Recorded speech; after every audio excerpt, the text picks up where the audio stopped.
हमने जो ज्ञापन आज मुख्य चुनाव अधिकारी को दिया वो हम आपके सामने दिखाते हैं।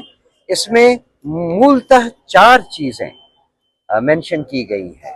हमने जिन बातों के ऊपर इनका ध्यान आकृष्ट किया उसमें कुछ ऐसे पोस्टर्स आपने देखे हैं, आपने भी शायद देखे हैं, और पटना के विभिन्न क्षेत्रों में इन पोस्टरों को लगाया जा रहा है जो भ्रामक हैं और गलत हैं।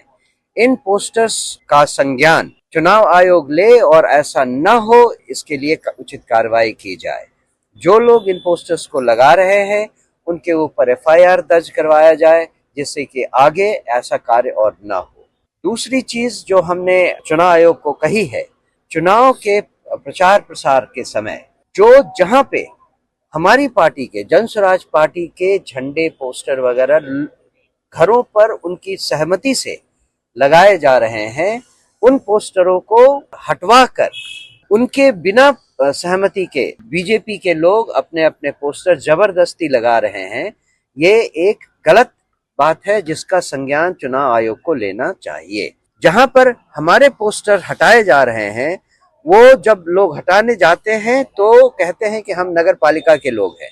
जब उनसे उनका आई कार्ड पूछा जाता है तो फिर वो भाग जाते हैं।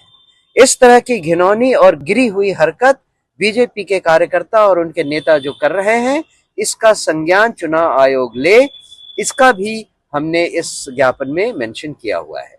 जो तीसरी चीज है, पिछले चुनाव में 2025 के चुनाव में हमने देखा किस तरह से जीविका दीदियों का इस्तेमाल बूथ पर, बूथ के बाहर और बूथ के अंदर भी कभी कभी करते हुए दिखाई दिया था। हमने चुनाव आयोग से इस बात का ध्यान आकृष्ट किया है और उनसे निवेदन किया है कि इस बार वो इस काम को करने से मना करें, सरकारी तंत्र को और विपक्षी दलों को।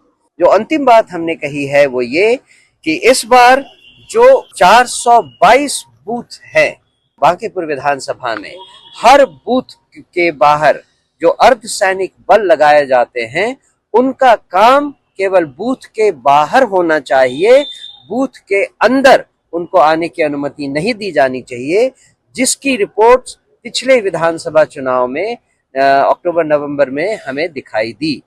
तो इन 4 मुद्दों को लेकर, जिसमें अर्धसैनिक बलों का बूथ के अंदर प्रवेश बिल्कुल मना किया जाए, इन सब चीजों की मॉनिटरिंग चुनाव आयोग करे, चाहे वो वीडियो कैमरों की वजह से की तरफ से सीसीटीवी का इस्तेमाल करके, हर जगह सीसीटीवी लगा हुआ है, उन सब का इस्तेमाल करके इन चीजों के बारे में वो संज्ञान लेकर उचित कार्रवाई करे।